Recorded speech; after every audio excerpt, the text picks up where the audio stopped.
when you start or at any stage of your life, whenever you're building a business, it's a little bit it is for the money because you need to pay the bills, you need to take care of your salaries and all of that. Yeah. But at the same time, it's also for the fun that you want. So it's always going to be a balance.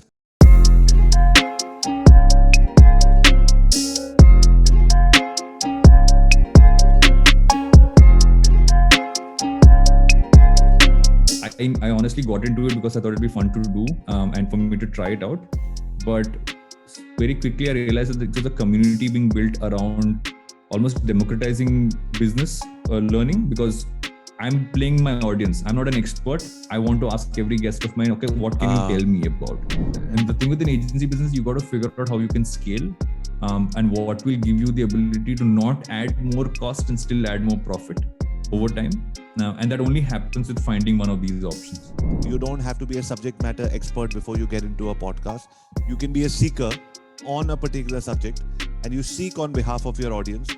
और जो आप उनको सिखाना चाहते हो, आप वो सीख रहे हो, and it becomes a win-win situation for everyone.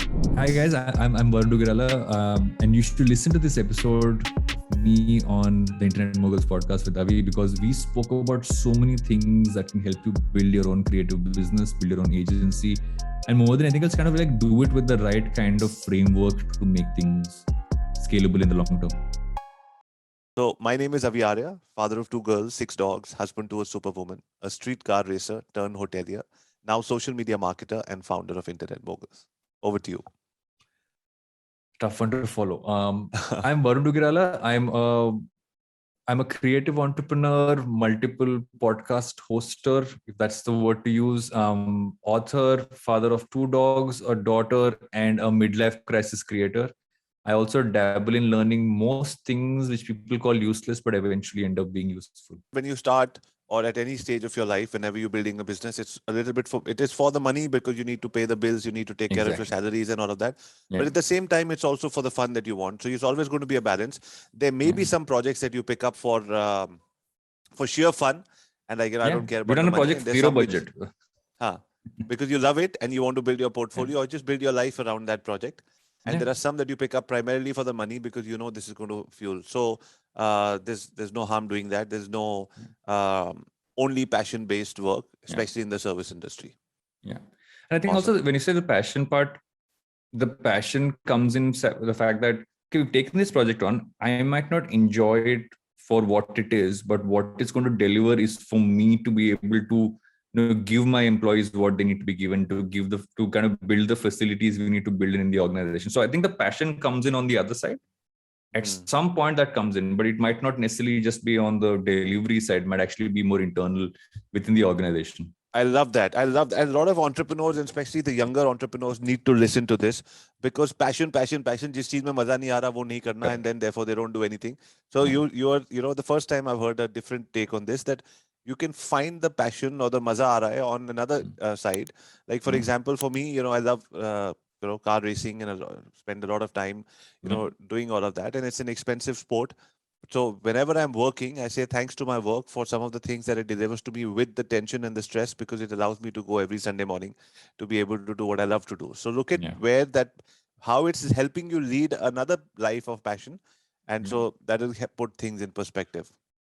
I just have one thing to add there is, I think what also happens is, I read sometime back, I forget where I read it, said that your passion all your passions don't have to be monetized.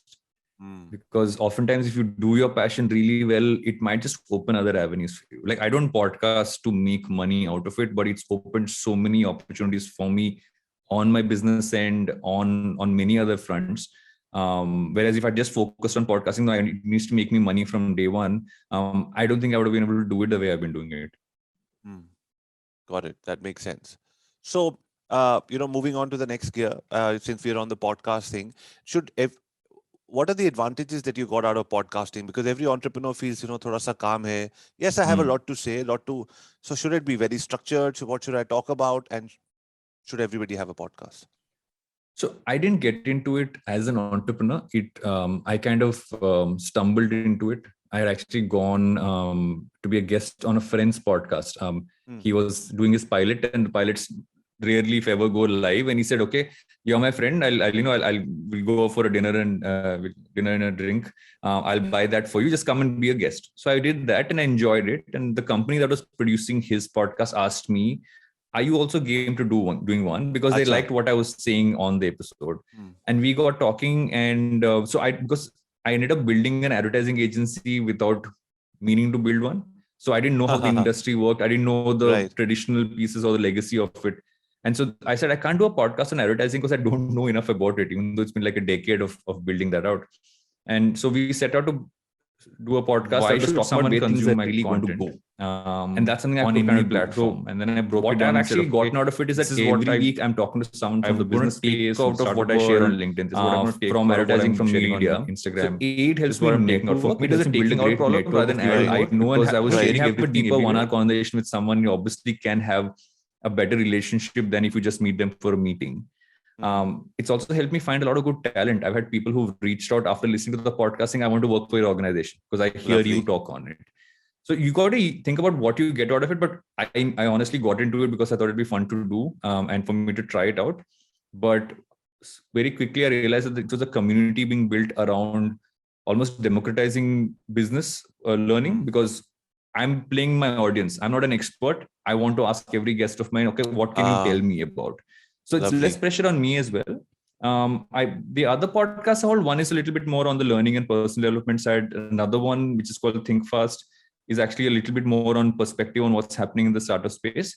All those have happened because I now enjoy being a creator more. It's not necessarily for my business.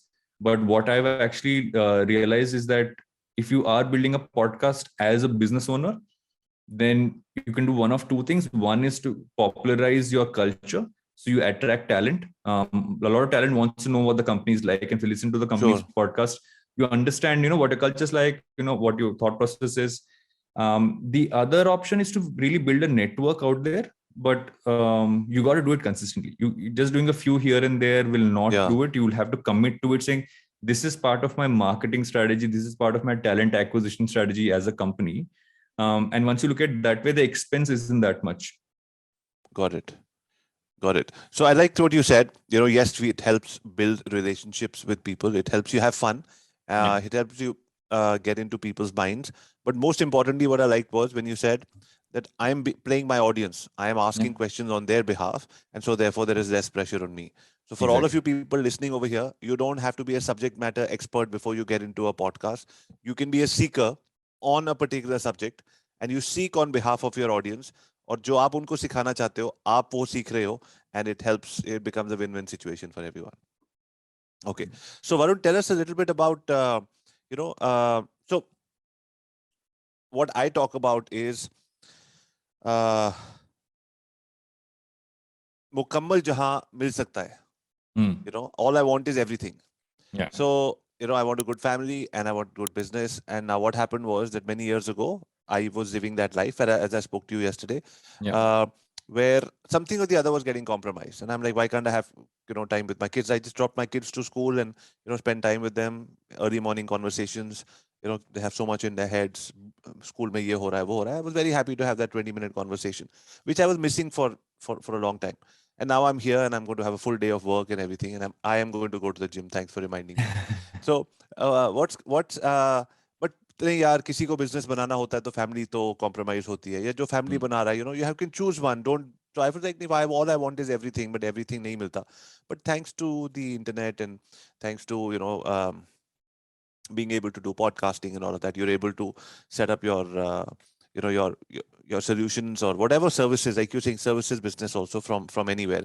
So tell us, what is your take on balancing of family thing, everything, or is there no balance, or is there a fine balance, or is there a balance which is, I'll take care of the family at this time in the morning, this time work, or you're like, no, sometimes the balance means 1 month of work or 1 week of work and spending 2 weeks with the family. What is balance according to you, and how can one entrepreneur balance everything? So if I go back to when I started off, I didn't know enough. I'm late 20s at that point. I didn't have any responsibilities, just had to literally pay for myself. But even then, I remember that Rohit and I had this thing. My funniest story about saying how we looked at balance as a company from day one is, we started on the 1st of December 2009. That was a Saturday.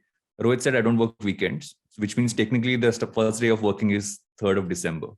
Achha. Right. And that was literally both of us, no employees, no, literally him and Sure. and we operated with that. We always said that we need to have 2 days off. So from day one, we had Saturday and Sunday off for the organization. We would, if somebody would kind of take some time off, we would give them that break. Somebody, I think, remember the early days, somebody broke up, we would give them a day off, saying, you know, Yeah, you're of mentally course. not going to the right place to work. And over time, that seeped into the culture, and we kind of build that up. And that's always been my thought process: is that there is work, there is life, and there is self. You got to make time for all three. There is a way to do it. It's just that you need to make some compromises on stuff which is actually, you realize, not that important. So my early morning and late at night is for self. So I wake up in the morning, I journal, I make myself one of these cups of tea, and before I wake up my daughter for school, I kind of just like spend some time with myself. Don't pick up. I've trying rather, but 4-5 days a week, try to not pick up the phone. Ho jata hai. I think 1-2 days you will not, you can't resist that. And then it's time for family, right? My mornings are with my daughter and spend time with my wife. And eventually then work kicks off at some point in time, right after my morning workout. And then it's back-to-back work, but I give myself like 15-minute breaks in between, because I give my brain a bit of a breather in between. Pick up a physical book if I need to, play with my dogs if I have to. And then evening again, the cycle just flips. Time with family and time for myself. And I get about 6.5-7 hours of sleep every night, trying to make that 7 hours now. So I stick to that cycle. What I give up on is that I don't binge watch as much. I feel that oftentimes you binge watch a lot of content, you spend so much time on doing so many things that that's what takes up your time.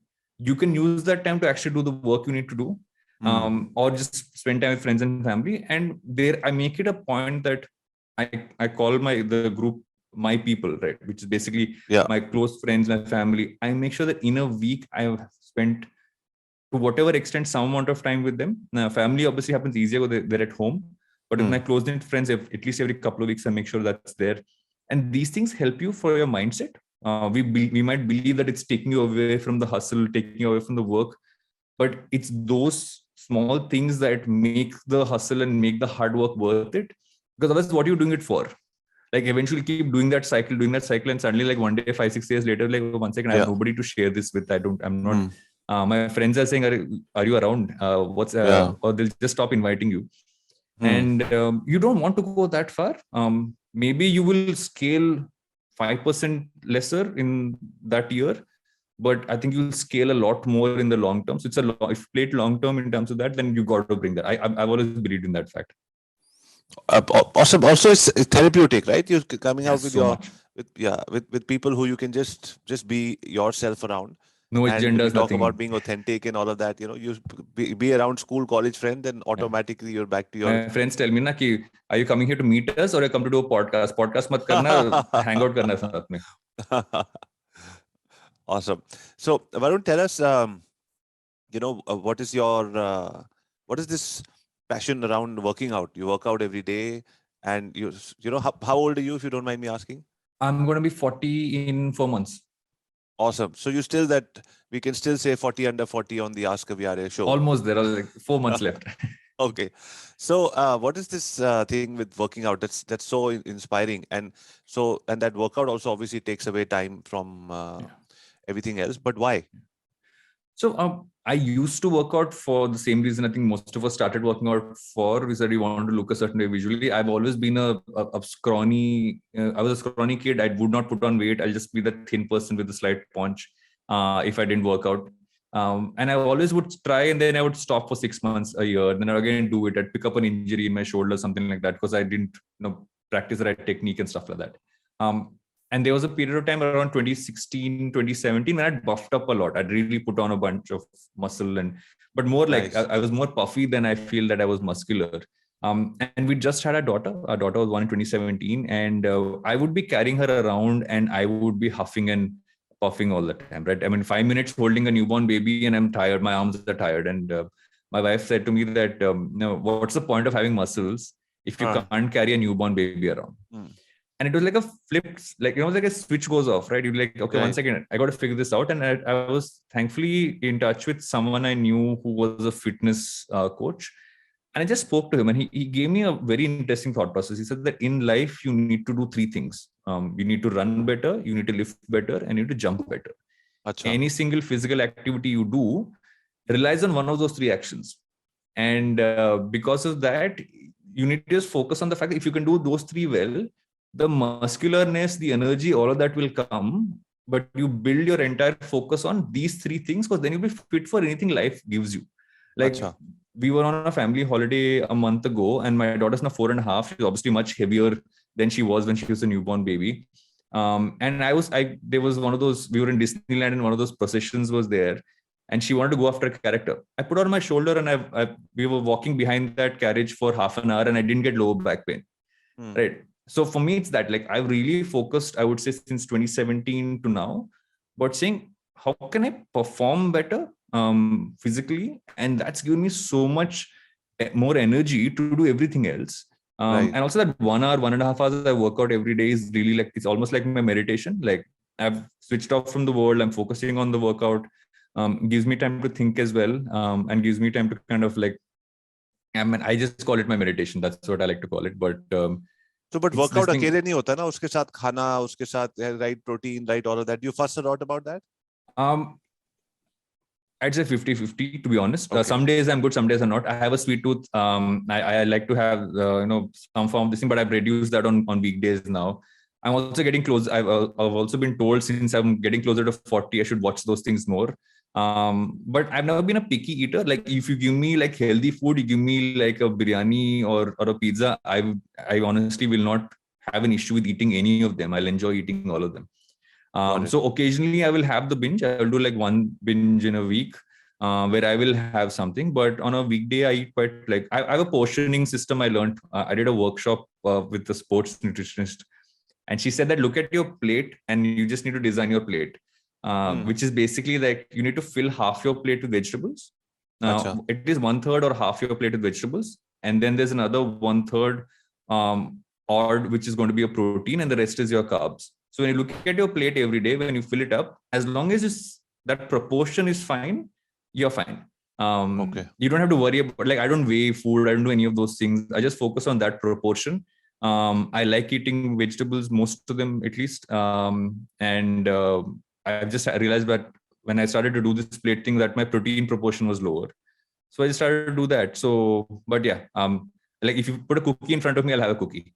If you put you put a cupcake in front of me, I'll have it right away. Or biryani, so I'll never resist in my life. So no way. Awesome. Those things. I mean, what's the point of giving those up? Like, what are you working out for? If you can't have the occasional biryani, then so what's the point? Get fit to a level where you can have a little bit of everything and balance it out. First, you have to. And you don't have to do it every day. Also, no.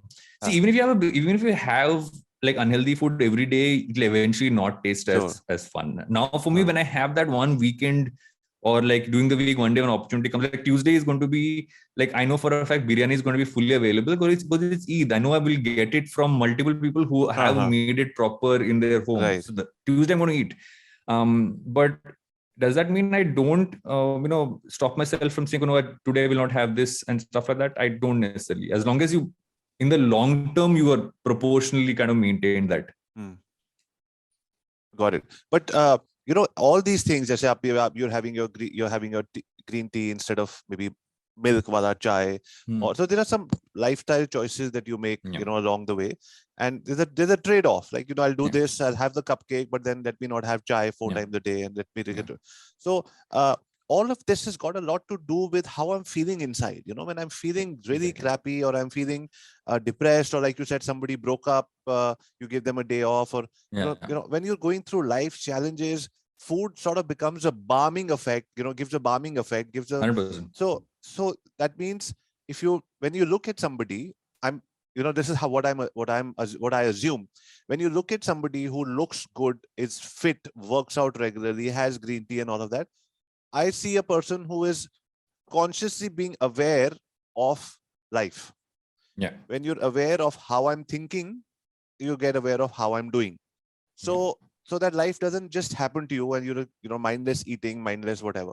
So is this coming to shifting gears from the food to awareness. Is awareness as an entrepreneur, as a family person, is awareness a conscious part of your life? Yeah. To be aware and to also be willing to evolve. The problem is oftentimes you also get stuck saying, no, this is the way I am, or Right. this is the way I will do things. If you're able to evolve, if you're aware, then you can actually evolve, because you are also seeing what you might have to change. You're also seeing what the other person's perspective is like. And I agree with you 100%. You need to be aware of not just like what is good for you and what is not, but how things will affect you in the long term. In the short term, like I said, like if you're having a bad day and you really feel like, let's say, if you want to have a drink, you want to sit down and have one full bucket of ice cream, which I've had literally last week, one tiny one. That's a big tiny Someday one. you feel like you eat it. It's like, what is there? You make up for it over time, because your body will tell you. The more you focus on having some form of health in you, your body will tell you. Next day morning, you won't be able to work right. Yeah. Because you do feel that drag, and then you automatically won't do it again for a while. So the point is to almost give yourself that awareness to say, this is what I'm doing for this reason. And the more and more you do that, you also kind of evolve and it becomes a part of a system. Like you mentioned the tea. Like I actually enjoyed this. Someone gifted this to me once. It's the Kada. And I just drink it like twice a day, and I morning and in the night, and I really enjoy it. I've forgotten to have doodh wali chai in a long time. Amazing. So you know what? This tub wala, I really hold you in high regard once you told me that you finished a tub. But I have a story of a tub. So when they say we are pregnant, right? So they don't say my wife is pregnant. They say we are pregnant. You're going through the whole thing. So we were having our first child, and this was when Raya was 16, so about 16 years ago, and we got this 1 liter tub.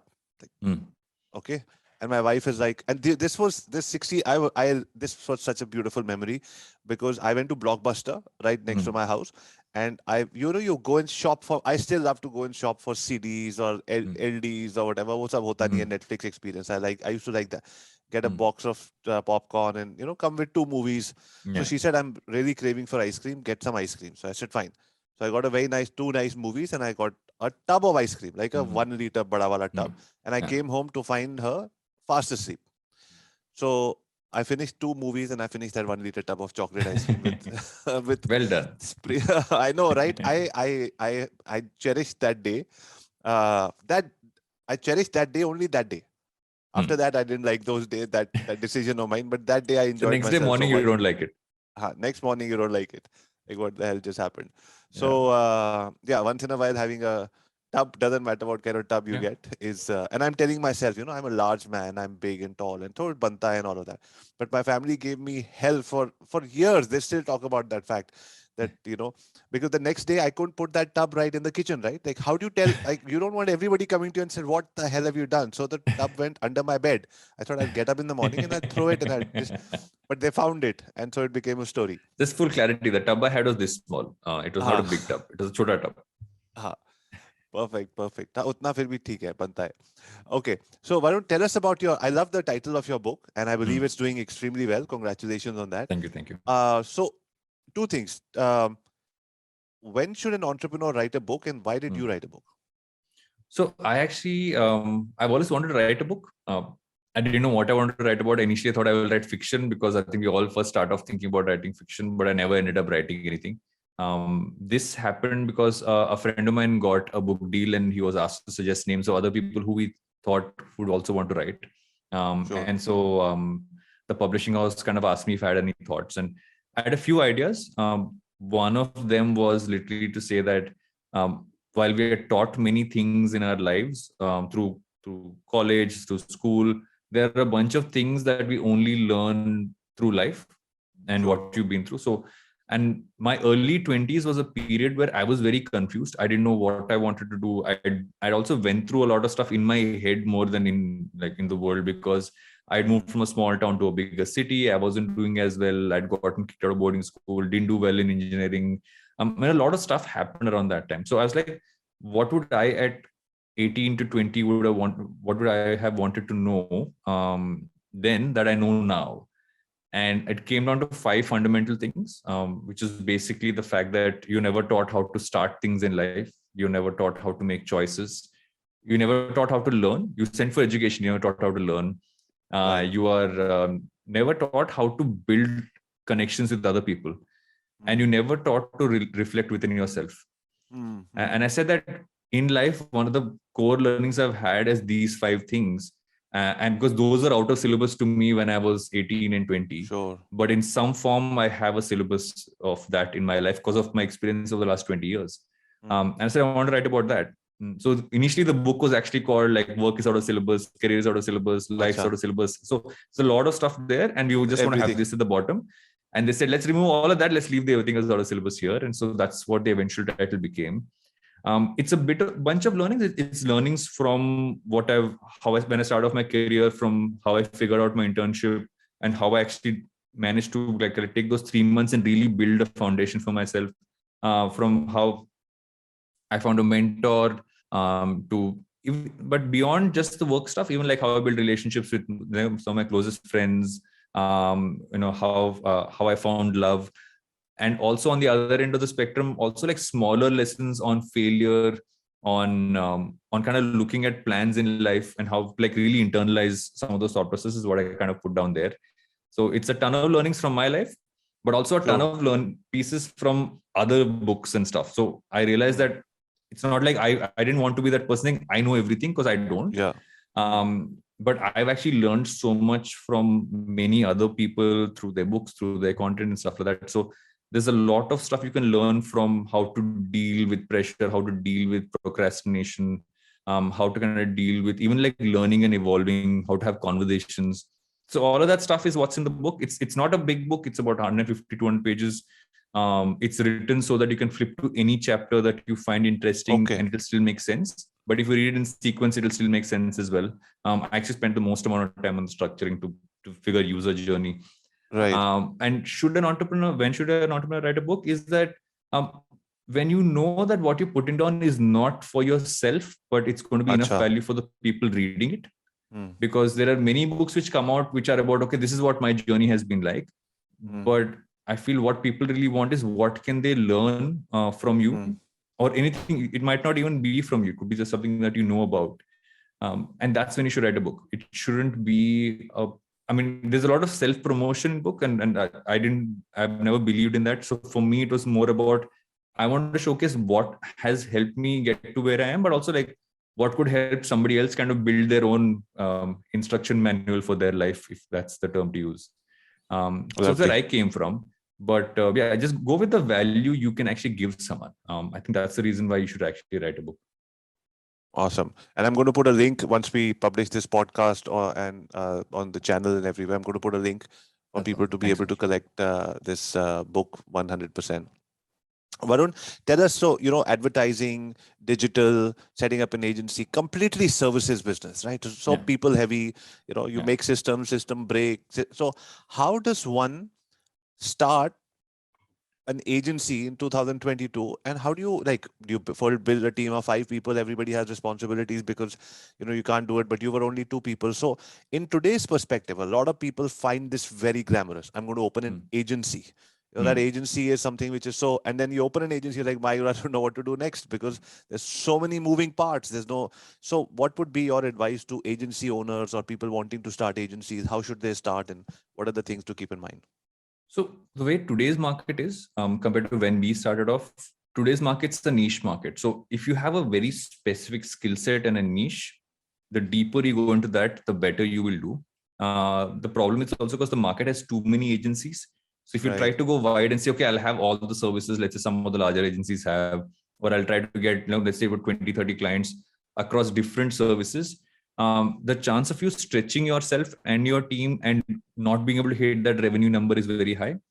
In today's day and age, if you're someone who's let's say super specialized in a certain kind of branded content, let's say hypothetically, if you're a agency which creates really good content for direct to consumer brands, to be able to create that content they can put out there for pushing for purchase, to push out there for performance marketing, etc. That's a great niche to have. You will find many clients who will say, okay, these people, they're specializing in this. This is what they're really good at. And that's what we'll tap into them for. And also because you'll have a cost benefit in the beginning, because there'll be other people who might have more overheads than you. So you can honestly, in many ways, kind of come into the market and kind of break the market a little bit and then over time scale.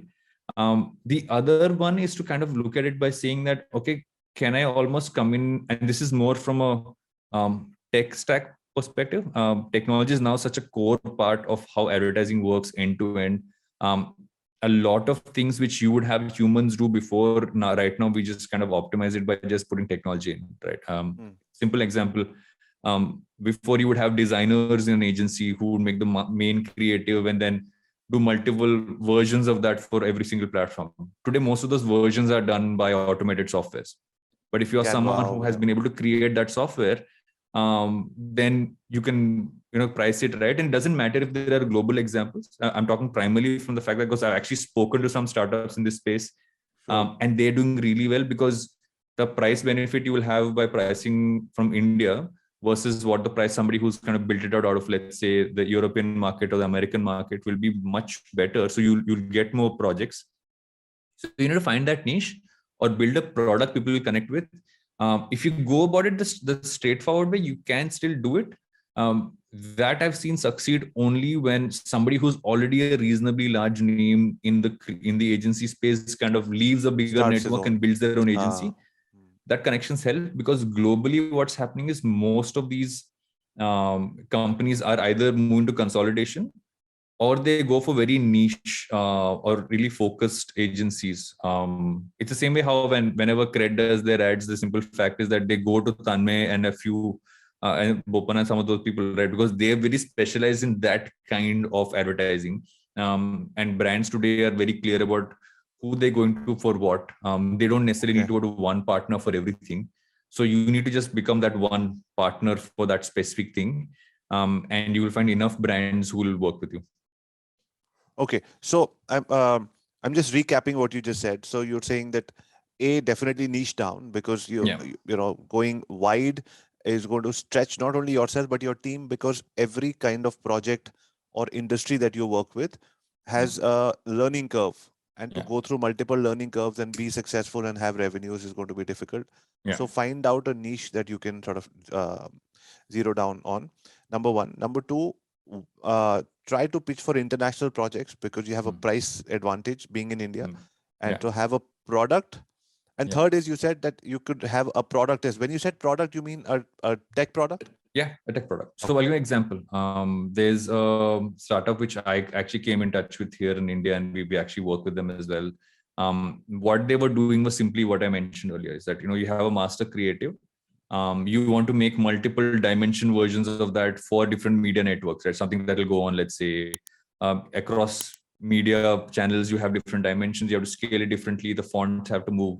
You can set rules and guidelines in the software, and it will auto generate all of those creatives for you, which normally would be a 2-3 humans job. That machine is automatically generating it out there, right? And his cost was, I would say, less than half of what a global partner was telling us it would cost. His product was, I would say, 80% as good, 75% as good, but we chose to work with him because he was willing to customize it for us for any requirements we might have. And he was in India, which means that we could actually work with him on developing his product so we could get more value out of it. The cost, the 25% made sense. He's local, he'll customize, and the cost works, versus a global partner who will be a little more rigid in changing things around. So the opportunity is there. The opportunity is in the tech part, which is a major play right now. I think I've used the word tech stack in advertising more than I've used anything in the last 2 years. So Varun, when you say tech and when you say agency, let's talk about digital marketing agencies. So a lot of people go with, okay, I'm going to do SEO, I'm going to do PPC. So they're selling it like aloo, pyaz, ye de lo, wo de lo. Instead of saying get tech, I help real estate companies sell more apartments every week and create 5 crores extra to the, some kind of a tangible result. So in terms of marketing, because you've been through so many agencies, so many, your own experience and everything, can you give us a few examples like these on how, when somebody is getting started, how they should position themselves? Because I see a lot of people positioning by leading with products कि मैं ये बेचता हूँ ले लो, and you figure out what you can do with this. See, you can do that, but then you become a vendor. If you want to Exactly. be a partner, you need to add strategic insight. So Lovely. no matter what you do, you need to come in with saying, okay, strategically, this is what we can add. And this is how we can develop it. So I'll give an example. There's a production house, which I know here. Their job is like most production houses, an agency and a brand come with a creative and they have to execute it. But I know that even if they get a normal brief, they come back with saying strategically from what we have worked on in this market, these changes would be good to make in your creative so that it will get better results. So they come in with a data point, they come in with strategic changes for what will make the product sell better. And suddenly the brand's turning around and saying, once again, they're not like a regular production house. I won't treat them like a vendor. They give me more value. So if you can come back with just that amount of strategy, there is genuinely that relationship is much better. And you can over time actually even charge for that. You can turn around and say, you want the bare bones vendor wala, like you said, sabzi mandi wala scenario, this is how much we charge. But you want us to give that value add, then this is the cost that comes for those people who give you that. So you could call it a creative cost, you could call it a creative strategy cost or just a strategy cost, but you build that into your budget. And that's what's scalable because everything else is a commodity. Like your light car rate will only go so much, your camera rate will only go so much. But that person's rate for how much value they're bringing, you can scale it up however you want over time. And I think that's really where, like, for instance, for us, that's core. We do our own production, but where we eventually have been able to scale is we scaled our strategy value. So brands have paid us more and more for strategy over the years.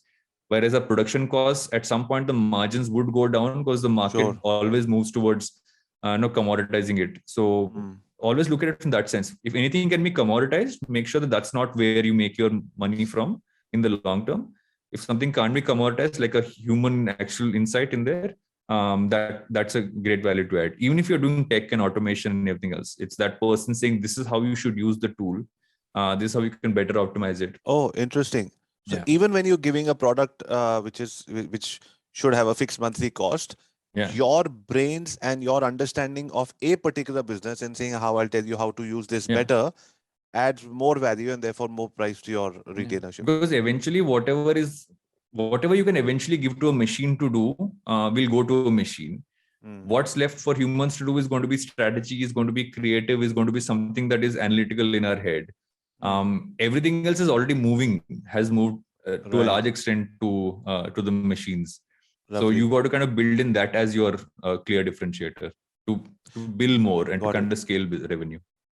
Varun, you've been doing this for such a long time, for so many years. When you started with just you and your friend, is he still working Monday to Friday, or do you stretch him on weekends as well?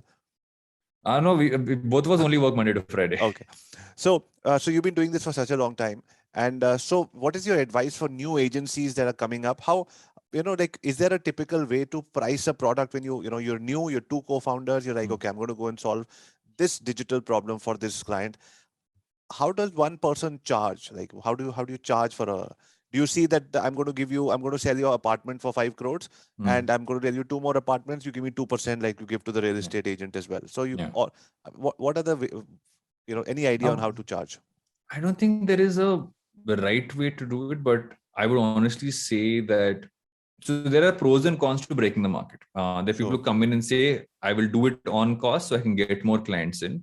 The problem with that is for you to at some point in time add a margin becomes much tougher. So the way I would say it is look at your costs very clearly. Make sure you add on a certain level of establishment cost, because what we often don't factor in is that, okay, this is the cost of the project. What is the cost for everything else? The office, the lights, anybody who's an admin, etc. So add a certain percentage for that, and then put a slight buffer, and that's your cost. And even giving a client a budget, if they say, okay, I want transparency. Some clients nowadays ask for transparency on cost, right? You then billing it down, saying this is my cost for team, this is my cost for overheads, and this is my margin. Because if you're not doing it for a profit, why are you doing it? Right. And we've sometimes been transparent saying this is our margin. You can audit our numbers, and everything will be clean. But as long as you make this percentage here, And some people agree, some people don't. It's a good one to try. A lot of Sure. them will look at you like, are you serious? You're showing me your margin. I'm like, this is what I want to make. Yeah. What's the point of doing the project otherwise? And I'd say don't compromise too much on that. You should at some points to get a project which you know will give you scale. So we've sometimes done projects with very minimal, if not negligible margins, but we knew that's a foot in the door to a larger set of projects. But if you do that too often, then people will hold you to that kind of a margin, that kind of a cost. So go base level, your cost, your overhead cost, and what margin you want to make. One big learning for me is that always calculate the profit, the margin, by minusing off how much you will also give for tax. Because oftentimes we all forget how much goes off for tax. And then you say, I made this much profit like that. Then someone says, 1 second, but that's gone in tax. That's not your money. What's left? Right. Like I made that mistake so many times. And then eventually, thankfully, had a decent finance person who turned to me and said, ye galat hai. Tax bhi samjho. I'm like, okay, fair enough, is what happened.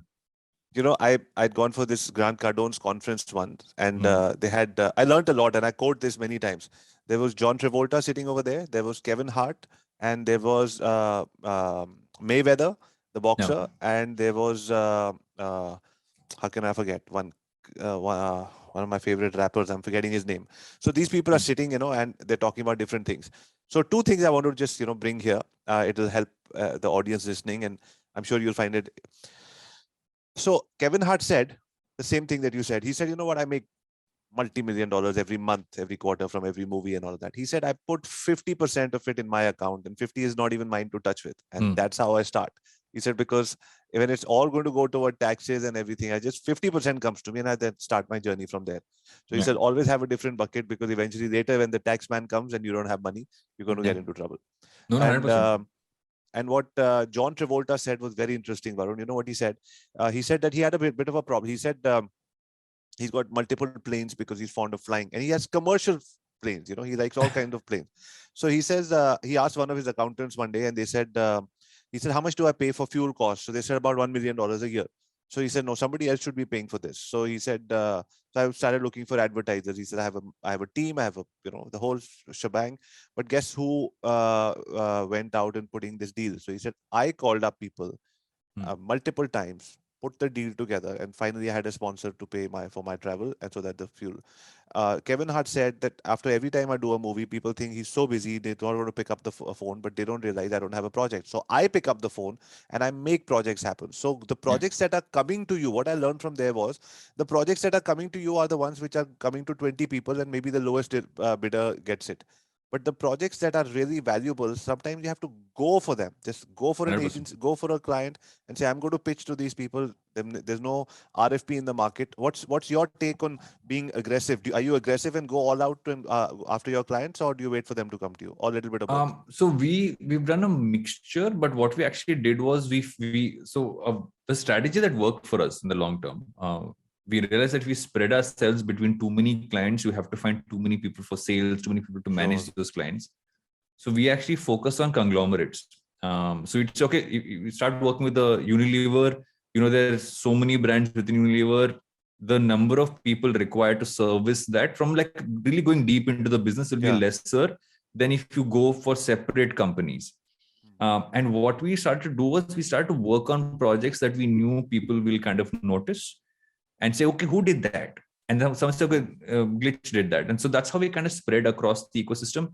And we would have our team literally in the Unilever campus on a regular basis, making sure that people knew we were there. People knew this is the work we were doing. We would never say it, but it was very obvious that there's a set of people who seem to have invaded the coffee shop area in the Unilever campus for one project or the other. And we also build relationships, right? We build relations by saying, okay, what's the worst that will happen? Somebody will say they won't give us the project. We would say, don't give us the digital mandate, give us the overall creative mandate. You would say, don't just give us the digital film production, give us the full ad film production. Half the time or more than that, they would say no. But we would say, okay, just for you to know, this is what we can do, which the other bigger guys can't. So for instance, when we did a digital film and a bigger film, we actually had a system of function which we still use, which you're getting the big one and the small ones and everything else shot in literally the same space. So instead of you doing 2 shoots, shooting one, and you will get a cost benefit out of it. We will get a margin benefit because we will strategically plan it in a way that we also make money out of it. So we'll go ahead and talk about that. You got to state what you can add to it, not just asking for it. Like, this is what I can do beyond what the other person's doing, or beyond what you're normally used to. And also, like, know where you shouldn't really go. We realized early on, because we understood digital and there were a lot of digital first brands being launched by some of the larger companies. We'd go pitching, we understand digital. So your overall creative for these brands shouldn't go to a traditional agency, should go to someone who understands digital. We'll handle the overall creative also. And so that's how we kind of got in, is that you got to go in and play to your strength, but also kind of ask by showing not the advantage that you're going to get, but actually what the other person's also going to get, right? I think that's my favorite part about negotiations, is that you're saying, I'm making you win by working with me. It's not necessary to say that I'm going to win by getting this project from you. Got it. Love it. Varun, when it comes to, I just wanted to, for the audience who's going to be listening on the different channels, when you say creative, there is one creative is, I know how to make creative on Canva, and my co-founder knows how to write very well. So we are a creative agency. Versus Amul, they just came up with to cheese, for their new cheese. They said, "You to cheese badi hai musk." So that is creative, which gets, which you charge a bomb for that. So that so for agencies who are saying, I'm a creative person, I need to be charged for my, so this is real thinking. To cheese badi hai musk. It's relevant. Everybody's talking about musk, and what's the difference between this creative?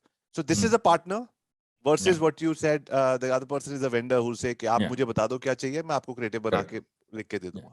And also, and the difference is that the second one, which is the Amul one, is you're spending time with the brand, saying in the long term, what's our voice going to be like? What does the brand stand for? What are the brand's values? Because whatever Amul puts out, it's Amul creative, because it's almost like you can make out that there's a tone to it, there's a certain voice to it. And to build that requires literally a strategy and a planning team from the agencies and working with the brand and building that whole thing out. Basis consumer insight, basis data, you kind of putting that entire persona to a brand.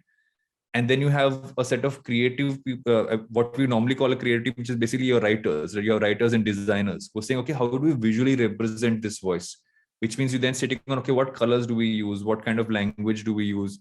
What is the script you put together? What is the copy you put on for a social post versus how will this copy change when you're using it for a online, like, creative that's pushed in performance marketing? Right. And it goes deeper. And then now we also tag that and saying, how do you eventually execute it? Right. How do you kind of make sure the execution is actually sticking to all these lines? That's when you become a true blue creative agency, is where you're connecting all ends, taking the strategy and the data from the consumer. You are building the voice for the brand. You are also working on the creative for what's written there, then working on pushing it out through the right channels by building the right creative, and then doing the whole thing again. Now across multiple platforms and multiple channels. Got it. Lovely. This puts in a broader perspective for a lot of agencies who feel, it's just putting a Canva creative and putting some words on it. Varun, which is basically, which I think is the only thing with that, is that then you're working at a scale which is not scalable. At some point of time, there's only so much you can charge for that Canva creative. Sure. You will then run out of energy to do those creatives, and what is scalable for you. And the thing with an agency business, you got to figure out how you can scale, and what will give you the ability to not add more cost and still add more profit over time. Now, and that only happens with finding one of these options. Got it. Varun, so you've been building your personal brand, and is it deliberate? And how does a personal brand help an agency? And tomorrow, if you want, can the agency be run by somebody else and you just run your personal brand? I mean, can those things happen? So also from the agency front, so I'm not the CEO of the agency. I've actually never been the CEO. So my wife Pooja, she's actually the CEO of the agency. We never had a CEO before she joined the company. She actually came on to lead our sales team, and I used to be called left brain, and my partner Rohit used to be called right brain. because we didn't, because like, do log if we suddenly say CEO, CCO, but we thought it'd be really random. So we called ourselves left brain and right brain, and we started off. I love that. And eventually we took formal titles after we got acquired because this global network became easier to explain. But so she really drives and runs the agency. I oversee the entire production and content part of our practice, which is going to be a lot more for what is executed for most of the brands we work with. On the personal brand side, it honestly wasn't a plan. I started to do the podcast and I just started sharing stuff. I like learning how things work. So I studied how to kind of create more content without having to also manually have to do all of it. So how do you repurpose across a podcast? How do you kind of look at sharing a certain kind of creative online? How do you write? And I went back to think, what are the fundamental things I can do really quickly? I can write very quickly. I can record a podcast, which is audio, very quickly. Video, I had to learn. I wasn't as comfortable on camera as I am now. So slowly over time, I think recording reels takes some time for you to learn how to do that. Sure. And my idea was simply this thing, okay, what am I sharing with the world and how do I put structure around it is how I've kind of built it. There wasn't a plan till I would say almost like 6-8 months ago. And I was just sharing anything on and everything across all platforms. And then I actually sat down and said that why should someone consume my content on any platform? And then I broke it down and said, okay, this is what I'm going to take out of what I share on LinkedIn. This is what I'm going to take out of what I'm sharing on Instagram.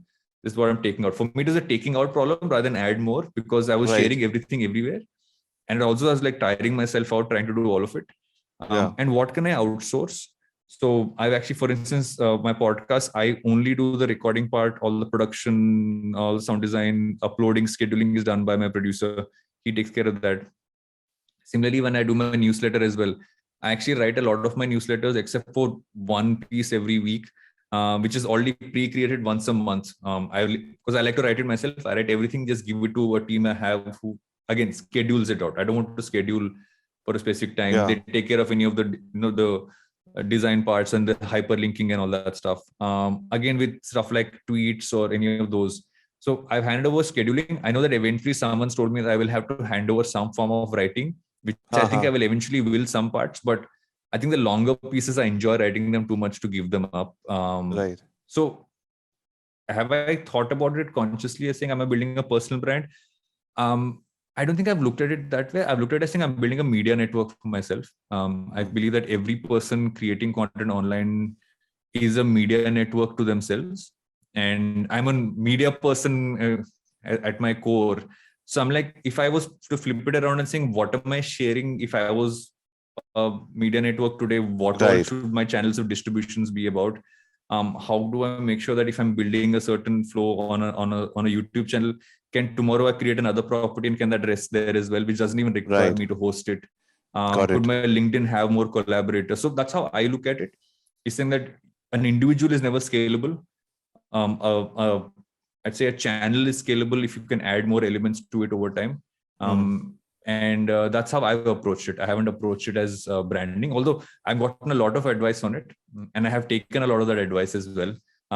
Like I work with someone as a YouTube consultant for my YouTube, right? I work with Manish Pandey. Manish is amazing. He's giving me a lot of advice on that. Someone actually turned to me and said, you haven't optimized your LinkedIn. I said, I don't know what that means. So I said, can you tell me what that means? And so I actually did an entire session with someone who had done that for a few other people online. And they said, okay, this is how we should write stuff. This is how it should look. So I worked with them to get that done. So all those things I've done because I think that they help. It gives people clarity. More than anything else, you're making sure that when someone comes to any part of your online presence, they clearly know what you are, where you come from, and what you're building, and what they can get from connecting with you. And I feel the personal brand part actually comes with just making sure that clarity is there. Saying what are people going to get by subscribing to you or by following you and stuff like that. Got it. Perfect. I've just got my last question. Approximately, is there a number in terms of profitability that an agency should aim at?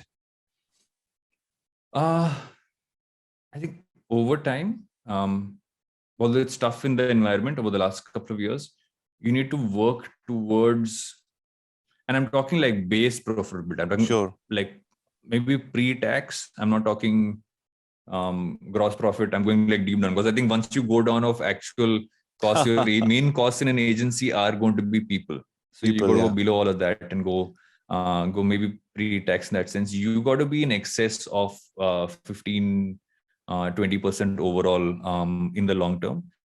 You got to show growth though. I feel that in the agency space, you can actually grow at a good 20-30% year on year if you plan it smartly. You look at what's happening ahead of the curve. So like if today's people are talking about metaverse, is your design team equipped to create those spaces within an online space? Are you training them to do that? Look at the opportunities ahead, build those as services for the future. But I would say stick to 15% and above at minimum, because anything below 15 with tax, etc., it becomes very tough to do. Sure. Ideally, you want to go much higher than 20-25%. Yeah. But in today's environment, we're still not back at the point where you could actually make more than that. So 15-20%, and what are the payment terms industry, like after 1 month, 2 months, 3 months, or upfront? Depends on the client. You will have people who will pay you in 30 days, but you have people who pay you in 180 days as well. Totally depends on the client. Some of the 180 days ones are slightly larger global companies who your payment is secure. So, for instance, we've sometimes opted for a bigger conglomerate globally who will pay you for sure. Rather than someone who you're not sure about. Like we used to do a bunch of movie promotions early in our glitch career. Movie flop ho gaya, we not get paid. Right. And they would pay in 30 days, but the chance of not getting paid were very high. So we learned from that. And so we started to go after companies we knew will pay us. So that means when you're getting into an agency business and you want to do big deals, you should be ready with having your own working capital, because you're not going to get paid for it. Working capital for the longest time was one of our biggest problems, which is where production really helped us. So initially we used to do a lot of TV production as well. And one of the reasons why we did that was TV production, while it doesn't give you great margins, gives you great rolling capital, used to rather, not anymore. And what we would end up doing is we would constantly do these large budget shows. We would do an MTV Unplugged, we would do one reality show for someone, etc., which is what came under my vertical in the company. And that would give the rolling money to be able to pay salaries while we waited for the agency business to become big enough where your monthly retainer, because brands pay you on a monthly basis as well if you have a deal like that. Then there's a certain chunk coming which takes care of salaries. And once you hit that 180-day mark, then you're getting some money every month. Got it. You got to be able to do that, but you got to plan in a way that no single client is more than 20-25% of your business. And that we learned the hard way, because we once had a client more than 20-25%. Yeah, we once had a client who was 40-45% of our business, and then we lost the client and we're like, oh my God. I can imagine how painful and scary that would have been. That is so scary. Should agencies maybe at the back of their heads have a get acquired strategy as well? Because I'm going to work for money and all of that, and one day build it up profitable and so that is the only. So there are only a few options in the long term, right? Agencies won't go the venture capital route, and you will never going to go IPO and all that stuff. So you're either building it to sell. So we didn't build it to sell. We didn't even know that was an option until someone told us this is what happens to agencies. Right. And we were very unaware of most of these things when we were building it. Till the first time somebody approached us, I think in our 6th year or something like that. Varun, are you comfortable sharing a regular number where at this much turnover, this much profitability before you are eligible to be seen as somebody to be acquired? At least, so more than anything else, I would say not for the person who wants to acquire you, for you to be acquired, you need to be at least 1 crore plus in yearly profit post-tax for you to consider, because then that's the only time it makes sense for you. Anything below that, you won't make as much. Ideally, you should make more than that post-tax, but only when you get to that number does it make sense, because you don't get an upfront payment. You get paid over years, right? You get a certain amount of upfront money. All agency networks work on a multiple kind of a deal, which is basically the fact that year on year basis, you hitting a certain whatever your profit numbers are. You get a multiple of that profit as the payout as they keep buying your equity. And it normally happens between a 3 to 5 year basis. So we sold like 5 years. The multiple is how much? agency multiples vary from a 6x to a 10x on that 1 crore profit. On the profit is what you get, but that's every time. So again, they all have very different deals. So if you go to a WPB, which we're a part of, versus let's say going to a Dentsu or going to an IPG, they will all have very different deals. And I know this because we spoke to all the networks when we finally did our deal. So everybody had approached us. We had spoken. I've seen everybody's deal structures, and the difference here is that they'll all either, most of them will ask you to do a deal which is a 5-year deal. And year on year, you're going to be making around a multiple. It could be a 6x multiple. It could be a 10x multiple. In some cases, the 6x might be pre-tax, but your 10x might be post-tax. It differs. It's. So if you have a 5-year, see today you're at 1 crore profit, and you get a 5-year deal at 6x, which means this year 6 crores. Next year you do 1.2 crores, so then you get 7 crores. And so they also put a cap to it. Most of the agencies also put a cap to it. So say every time they pay you, it will the overall the deal can only be a certain size. So it will also be minus what you got paid last time. So your next year. So it's that way. So it's normally a very complicated calculation, but at the base level, you're getting a multiple of your profit. Is it pre-tax, post-tax, depends on the network deal you get. But what's also started to happen now, which is very different with some of the newer networks, like let's say, there's S4, there are a few others which have come up, is they give you a part cash and part equity deal. And they'll say that, okay, we'll give you a certain amount of cash for you to become part of our network. We'll also give you equity in the broader umbrella. So which means because those are publicly traded companies, you will also get dividend, you'll get all of that from that as well. So you have that option as well. And they're all doing that because end of the day, they want, Snail wants to, Rashmi and Snail are both trying to understand what I'm saying. Yeah. So I'll break it down. I'm taking mental notes. I'm going to break it down after this. So what they end up doing is they give you a certain amount of money, but you also get it in part of equity. And so because of that, you tend to make more dividend year on year. So you can choose that deal. Again, very, very deals on this front. But you got to choose at the base level, is it going to money-wise make sense for you for all the work you've done to build the company? And secondly, plus you're committed for another 5 years. So it's a long-term commitment. Because you don't want to just build something and sell it to someone and that just doesn't become what you built. And so for us, culture fit was very, very important. And which is why we went to WPP, because they culturally, from how they wanted us to be a part of the network, has been kind of held true over 5 years. And everybody who was our core leadership team has really done well. They've all grown. As founders, we've been quite happy with how things have kind of gone as well. So it's been a win-win across that board. But the money needs to make sense. Is that, are you making enough for all the effort over the years that you put in? Understood. Is the business going to scale enough that you will make as much as possible? And many of them also kind of let you keep some equity in the business.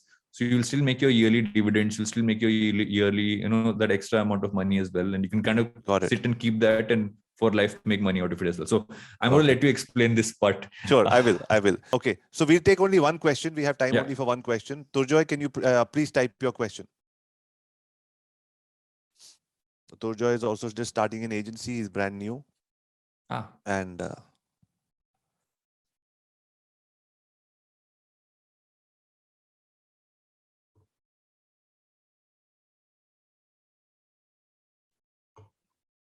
Turjoy, you can type your question in the comments and we'll take it up.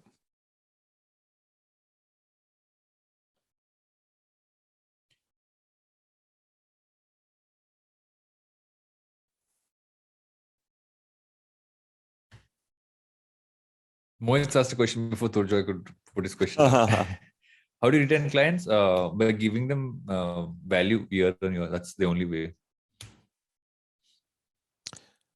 Okay. So guys, you can all go follow Varun on his Instagram channel. He's very active over there. Got lots of content. At the rate Varun Duggirala, you can DM me. Most times I will respond reasonably quickly, or rather, at least in that week. Smruti or Deepak, can you please pick up Varun's Instagram handle and put it in the comments for everyone to follow? So Turjoy says, you said tech agency needs a product. Can we do with the white label product? Good question.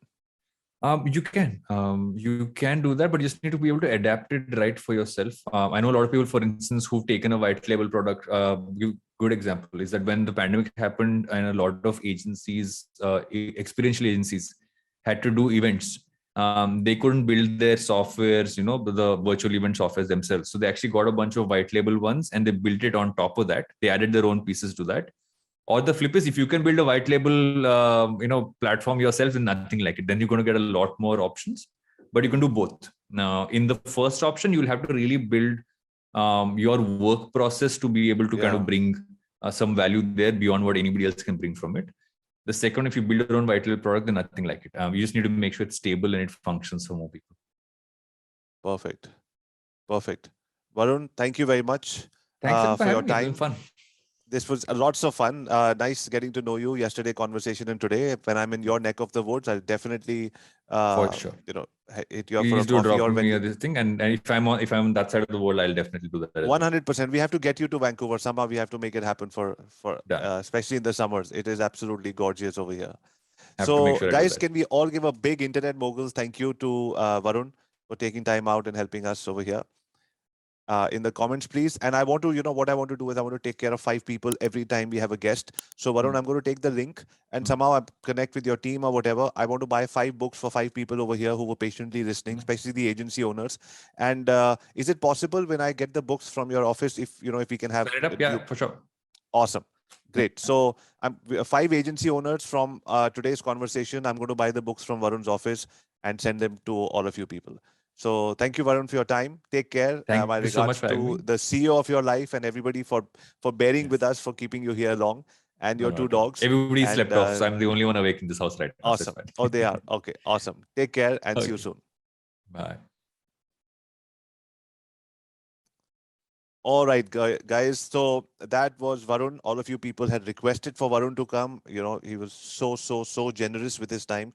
Not for a minute did we feel that, he's getting stressed for time or whatever. We really overshot it. And for all of you people, when you have questions from a guest, you have support at Ask Avi Arya. You send in that email whenever we put a post on which is the guest who's coming in. आप अपना सवाल पहले ही पूछ लीजिए, so that we know which are the questions to feature next time, because we ask for a specific amount of time from these guests, and after that, once that time is over, then we're not able to extend their time. So what I would like from all of you people is, whenever you see a guest, send an email. We will take your questions and I will have your questions over here. That way I'm able to maneuver the podcast based on your question. उसी हिसाब से उनसे मैं time ले लूंगा. So आप अपने questions जरूर पूछिए, because when I put this on the YouTube channel, then your question, your picture, your photograph, your everything is also featured as question came from Mohit Jain and the answer came from this person. So you also get featured. You get an answer for a real life problem. See, the idea is what? आप मेरी बात को ध्यान से सुनो. Idea क्या है? All of the people who have done amazing things and are sharing their information over here, you people are part of Internet Moguls of the World community. You should be able to ask your real life business problems and questions so that you get in touch with the top entrepreneurs of the world. The idea is for you to get your questions answered from the top entrepreneurs of the world. So don't sit back and have a passive listening, क्योंकि ये podcast तो आप कहीं भी सुन सकते हो. आपको class में आने की क्या जरूरत है? आपको इंटरनेट मोगल्स की मेंबरशिप लेने की क्या जरूरत है? You are taking this membership because you want to get access to the top entrepreneurs. जो entrepreneur आपको लगता है आप उनसे कुछ सीख सकते हो, उनको रिसर्च कीजिए. जब मैं आपको भेजता हूं उनकी पिक्चर, रिसर्च कीजिए and write down what is the question that you want to ask. Every time we'll be able to take about 5 questions, 7 questions, 8 questions, depending on the time. Right? Because the kind of funding, the kind of acquiring, ये सारी चीजें जो है ना, ये वाली चीजें इतनी openly कोई share नहीं करता. How do you get funded? How do you grow an agency? How do you grow a team? All of these questions today for people who are this is not an agency conversation. This is an entrepreneurship business conversation that happened today. How to grow your profits, how to take care of your taxes, how to grow a team, what to do, how to have balance in life. These are entrepreneurship questions. But yes, अगर आप services business में हो तो आपको ज़्यादा समझ आएगी इस type की profitability, working capital, बड़े client के पास कैसे जाना है, payment का कैसे ध्यान रखना है. So I thought what Varun gave today was absolutely brilliant. It was fantastic. All of us loved it. How many people really had bulb on moments today कि यार आज तो बहुत कुछ सीखा? आज तो बहुत कुछ सीखा. अब आप लोगों ने क्या करना है कि सीख के हमने क्या करना है कि इस कम्युनिटी में हमने सीख के सिर्फ सीखना नहीं है, हमने सीख के कुछ करना है, राइट? और करते कब है? जब हम प्लान बनाते हैं. My next business steps, right? That's what we do. My next business steps, correct? And I want all of you people to have your next business steps ready. Are you all ready to have your next business steps ready? Guys, there are 50 people over here. इतना सन्नाटा क्यों है आज?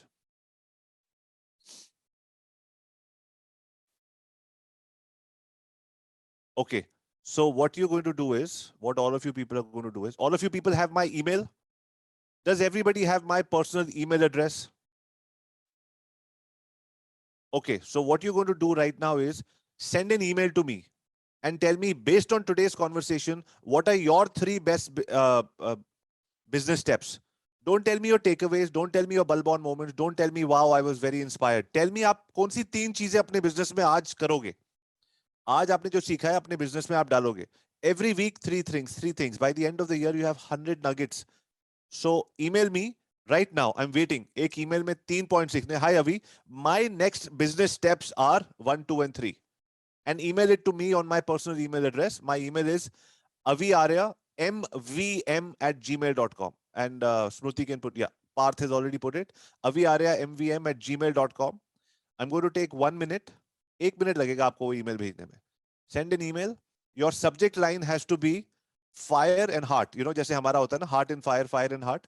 Just put that emoji, fire and heart. So I know that it is touched your heart and it's lit a fire. It's touched your heart and it's lit a fire. You touched your heart and it lit a fire. And then say, Avi, my next business steps are 1, 2, 3. We all have 1 minute for it. Your time starts now. I'm going to check email starting to come in. Okay. So next, move on to the next section. Next section is that we're going to have the hero spotlight section of the day. Can somebody guess who's the hero that is going to be spotlighted for the day? Can somebody guess in the comments? Okay, so we are going to invite KP Singh. KP, over to you. Hello, sir. Hi, KP. Looking amazing as always. Full of Josh. Thank you so much. Awesome. So KP, the next 5 minutes belongs totally to you. आपकी journey, आपने क्या सीखा, क्या सिखा रहे हो, what you're doing with your life, whatever. And your message to the audience. What are you looking for? How can somebody help you? Next 5 minutes is your showcase. I'm going to sit here and listen to you. Over to you. Okay, so first of all, I'm quite nervous today because this is the first time I have been invited for the spotlight. So before starting, I still feel that it's a long way to go, and I have still achieved a very little, but I think this is the first baby step. So yeah, so I'll just start with the hero introduction. Hello and Sat Shri Akal to all. This is KP Singh, a lyricist and rapper turned music producer, co-founder of New Wave Sounds, the founder of KP Singh Music Academy, and a music production instructor. So I help people learn Punjabi music production and release it on a professional level that helps in turn to make their careers out of it.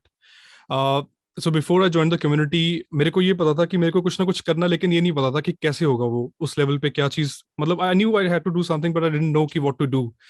And I think that's where IMOTWS and Avi sir came in. उनका जो mindset था, and I think this whole community aspect of it, कि यार एक support system मिल जाता कि जब बातें होती हैं उस लेवल की, कि यार this is possible, this is a possibility too. When we are talking big numbers, coming from a middle class family, it's very unusual to hear those numbers and to believe that this is also a possibility for you. So I think that is the biggest thing that I took from the community, ki okay, this is possible for me as well. And when Avi sir ke saath jab meri baat hui thi ki I had a goal, and I'll disclose the goal later on. थोड़ा सा अभी मैं आपको बताऊंगा कि goal क्या था मेरा. So अभी सर से बात हुई and I said कि sir, is it possible for me to get this amount of money? Like this is surreal. And he said, हाँ क्या ही होता है, ये तो क्या ही है. And I was like, oh shit, this is the real deal, है ना. तो I was like, okay, let's go for it. तो I think अभी सर ने शायद वो confidence रखा कि यार हाँ हो सकता है, इतना कोई सीन है नहीं इस चीज का. And the amount was 2.5 CR. That is my goal for this coming year. और जो मैंने नवंबर में जो अभी सर के साथ जो कॉन्फ्रेंस भी हुई थी दिल्ली में, तो वहां पे भी मैंने यही कहा था कि this is my goal, and I feel that okay, this is a very real possibility and I can achieve that goal this year. So yeah, I'm very quite nervous. I'm quite nervous actually. मेरे को पता नहीं लग रहा कि मैं क्या बात करूँ अभी, but still, yeah. So anyway, so after joining the course, I joined the course in November. तब उस टाइम पे I was teaching music production mainly offline, और थोड़े बहुत कुछ स्टूडेंट्स मेरे पास ऑनलाइन भी थे. So जब मैंने नवंबर में स्टार्ट किया तो obviously gave me a lot of ideas about how you can change the things in your course and how it can be totally revamped, and I was like कि ये काम नहीं करेगा मेरे लिए because this is very difficult for me to implement. But anyways, I took a couple of months, like 2-3 months, and within that span I decided to go with it, because this is kind of a platform जहाँ पे I feel that it gives you the freedom जहाँ पे आप काम करना चाहते हो, and I don't have to take multiple batches. So I did it. मैंने वो implement किया, and it started to being beneficial for me and all of that stuff. So I was working as a freelancer before November, और ये सारा system देखा मैंने. I talked with Avi sir. I had a couple of sessions with Agri Mittal, and बहुत support किया दोनों ने मेरे को. And also I just want to mention my buddy partner Dr. Pooja Sweta, Harshit, Mohit bhai, Radha ji, Aditya ji, Ajay ji, Juhi, and Dr. Rajpreet. And I'm sorry if I have missed any name, but these people like helped me a lot in the journey, and I'm very very thankful for this community and and everything that comes with it. So talking about numbers, since November I have generated a business of around 8, 9, 10 lakhs from these courses that I have been teaching, and 3.5 lakhs was in the month of April, ये जो भी चल रहा है. तो 3.5 लाख का business already मैंने इसी मंथ में ही किया है ऑलमोस्ट.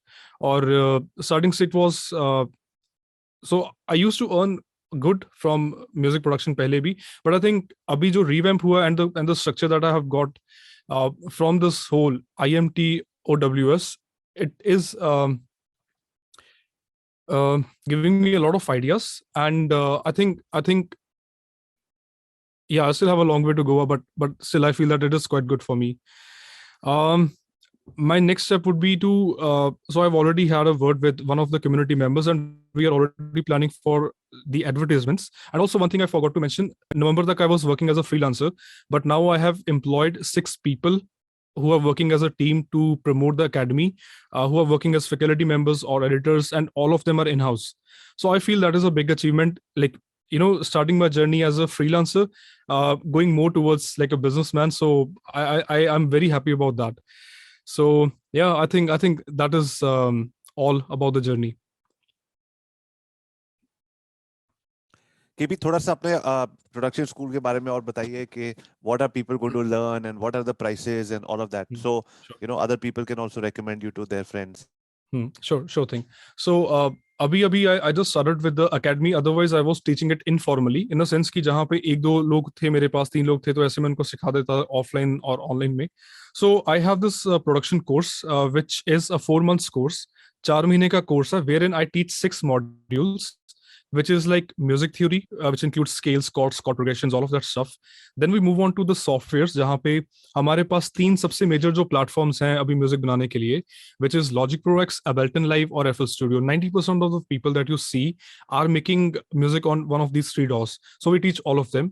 उसके बाद में we have recording and recording techniques. So if someone wants to record their own vocals, या उनको कोई गिटार रिकॉर्ड करना है, या उनको कोई भी इंस्ट्रूमेंट रिकॉर्ड करना है, तो they can also learn about that. And I feel that I'm an expert in that because I have worked for great artists in that sense. So I have worked with Diljit Dosanjh, recording mandolins for one of his tracks which got a hit.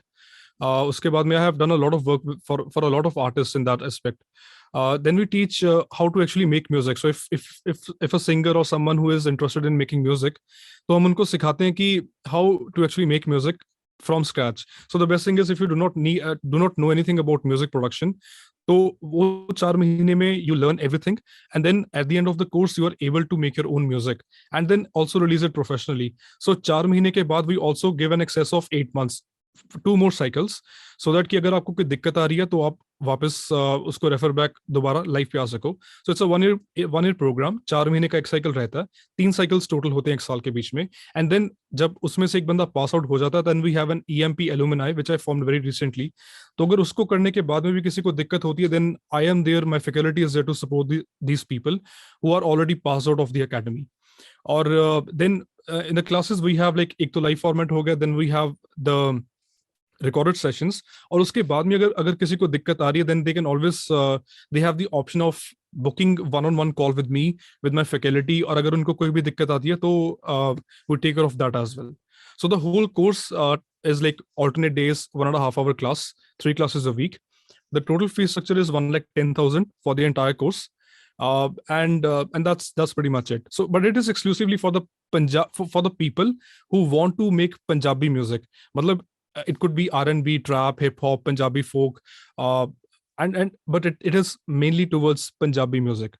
The Micronesia's Punjabi music production. It could be someone who doesn't speak Punjabi, but the production is Punjabi. It's more inclined towards the Punjabi music. Agar aapko Punjabi music pasand hai, then this is the course for you. Awesome. Love it. Guys, can we please give a big fire emojis, fire and heart in the comments for KP?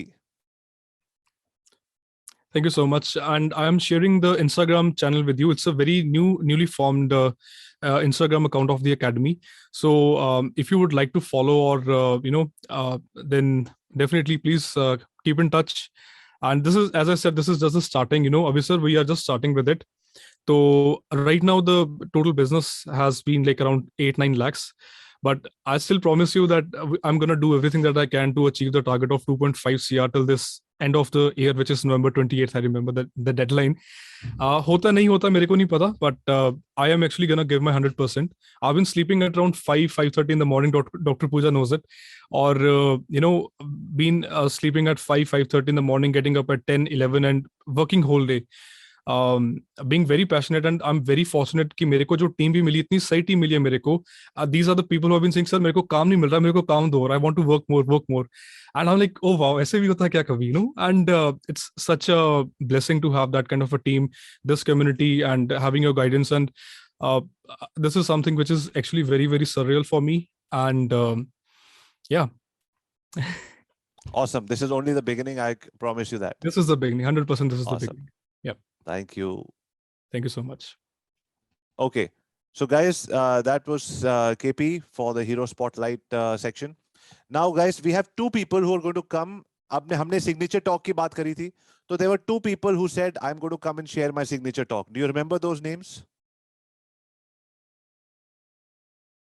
Do you remember those names? Can somebody remind me who were those names? Mohit and Kavita. Awesome. So one by one, Mohit and Kavita, can you please come on and share your signature talk with all of us?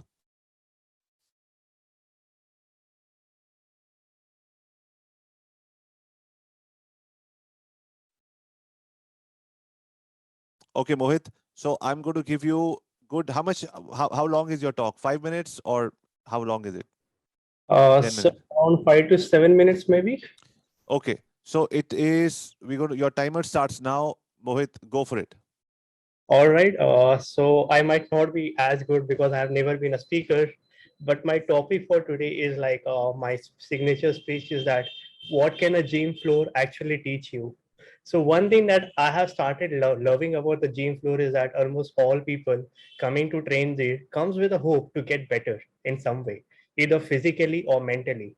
It's the one place that you will find people come for actually themselves, hustling, working out, taking efforts to just forget the world and just take care of themselves. So that is one thing that I have really started observing in the gym floor, and which is why I make sure that I never miss a day for the gym.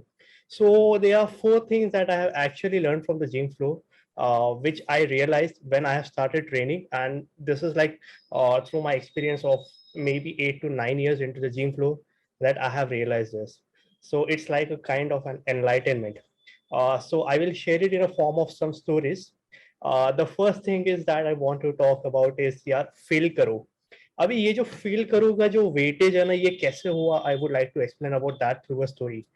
सो जब workout करते हैं तो feel नहीं करेंगे तो तब तक muscles activate नहीं होते एंड दे डोंट रिस्पॉन्ड. तो इसी तरीके से ऐसे ही लाइफ में बहुत सारे मोमेंट्स होते हैं, जब आप उसको फील नहीं करते हो ना तो उसका इम्पोर्टेंस रियलाइज नहीं होता है.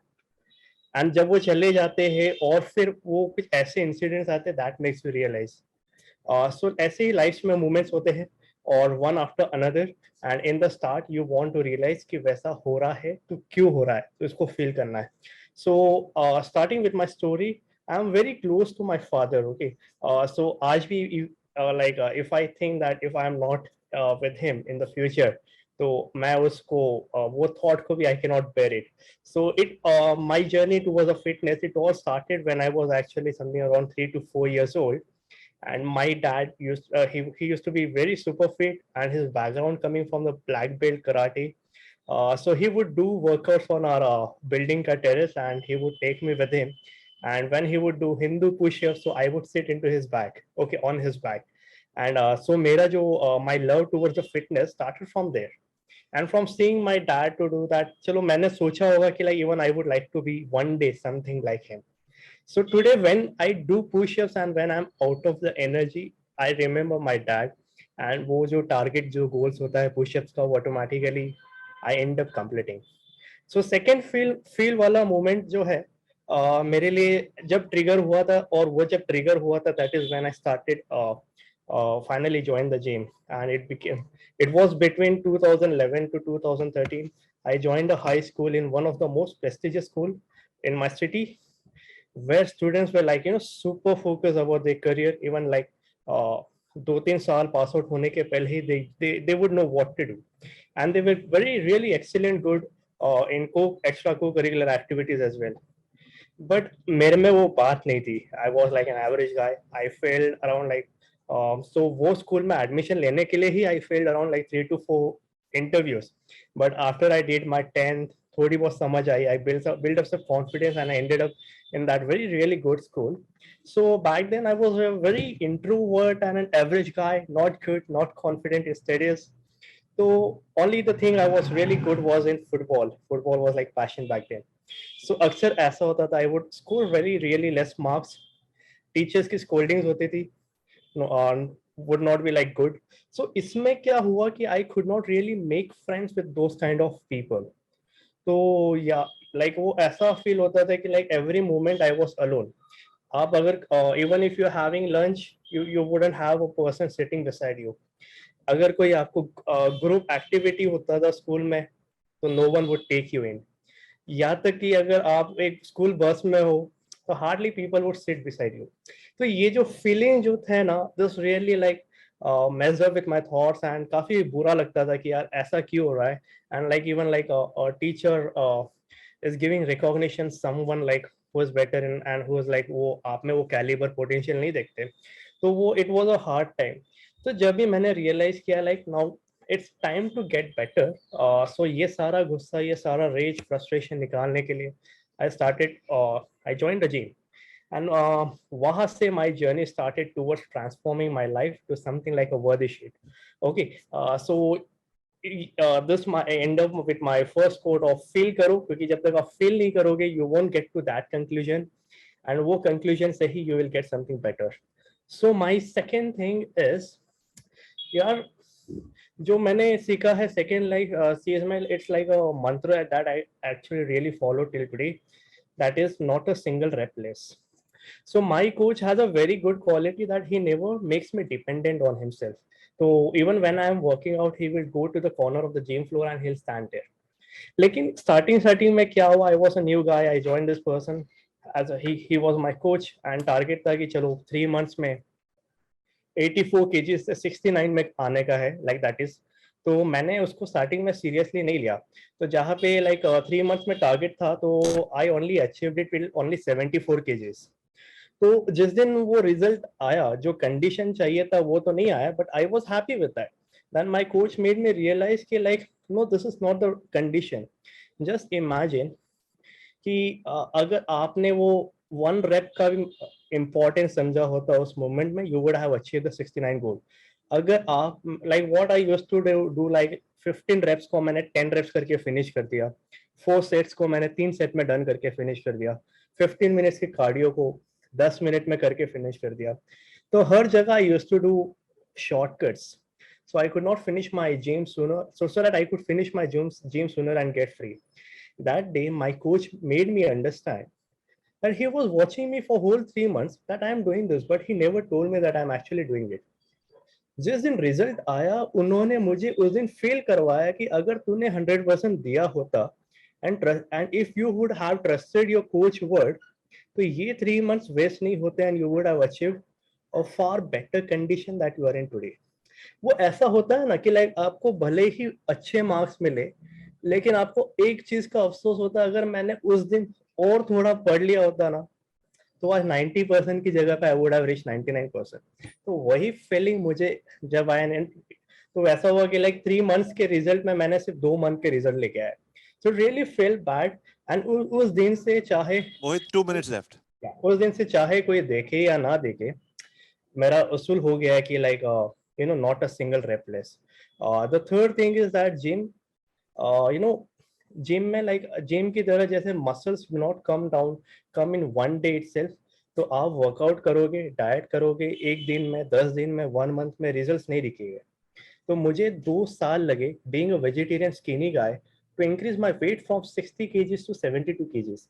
तो जिस तरह से एक मसल एक दिन में नहीं दिखता है, but lot of things are actually happening inside. So आप कोई भी बड़ा काम करो, give it time, nurture करो, be patient, trust the process, results will definitely come जब उसका time आएगा। And the fourth one is wear a cap. Now why? ये भी मैंने जिम में ही सीखा है। You know, when you are actually on your path towards greatness, all you need is 100% focus. Because actually it helps you to stay focused and helps you to avoid conversation and eye mates. For me specially during the gym flow, जब वहां पे जब जो time होता है वो सिर्फ मेरे लिए होता है। So that one particular thing has really help me to stay focus on the gym flow. So the moral of my story and moral of my speech is that हर किसी का अपना जिम फ्लोर होता है, चाहे वो kitchen में हो, चाहे वो आपके ऑफिस में हो, चाहे you are on the road selling the things, but अपने जिम फ्लोर पे पूरा ट्रस्ट रखो। आपको आगे बढ़ने के लिए वही मोटिवेशन देगा and it will also give the same road towards your success. So this is my story, sir. Thank you. Mohit. Guys, feedback from all of you people. See guys, amazing, awesome and all is not feedback. Feedback has to be क्या चीज आपको अच्छी लगी, कौन सा part, कौन सा story, कौन सी चीज आपको अच्छी नहीं लगी, आपको लगा बेटर हो सकता है। Because feedback means something that can help the person improve or say, this is what I liked about your story. Okay, so feel karo bus अच्छा लगा, hero introduction अच्छा लगा, heroes welcome अच्छा लगा, going to the gym from tomorrow very good, to joy Indore shift हो जाओ, आपको मोहित के साथ जाने को मिलेगा।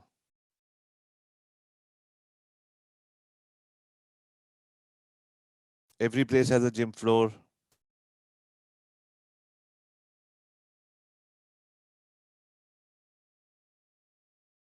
Your principles are unique, definitely. Structure थोड़ा और हो सकता है story building में, okay. Like the part of, okay, good.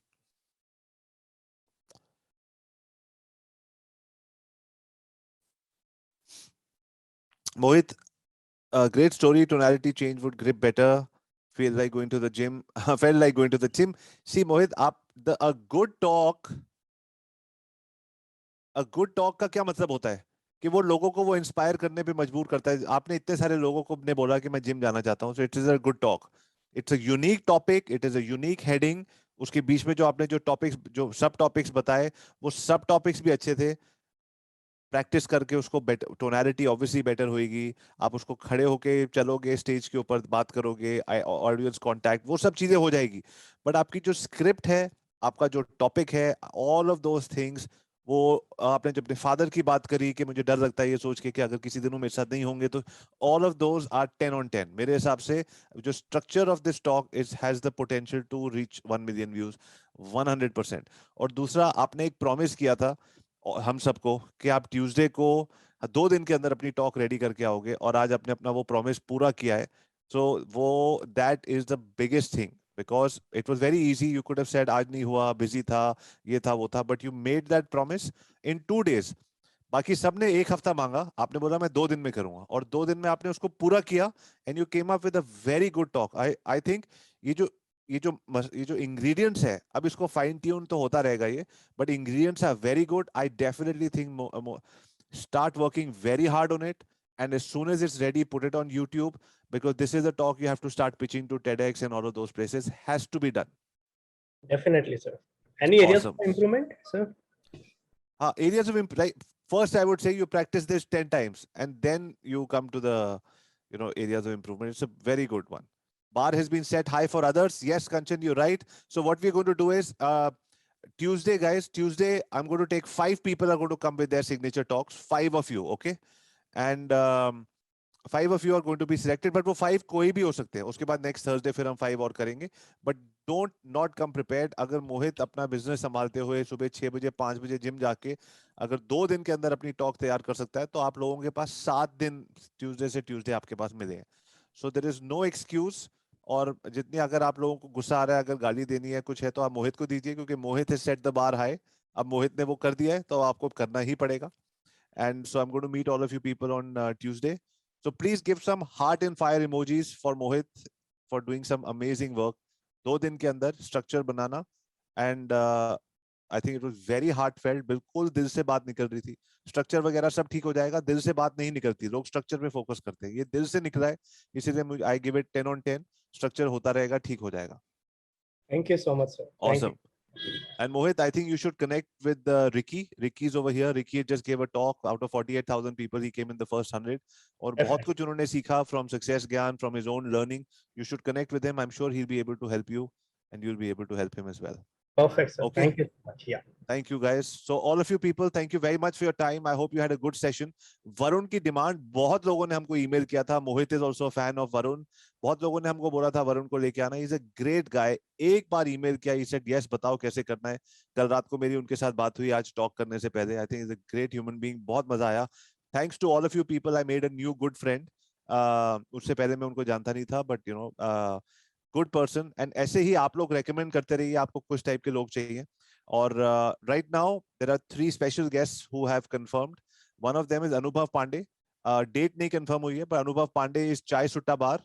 आप लोगों ने देखा है चाय सुट्टा बार, बहुत सारे store. 26-year-old entrepreneur Vaibhav Sisinty is coming from growth school, and 3-4 other special guests are coming in.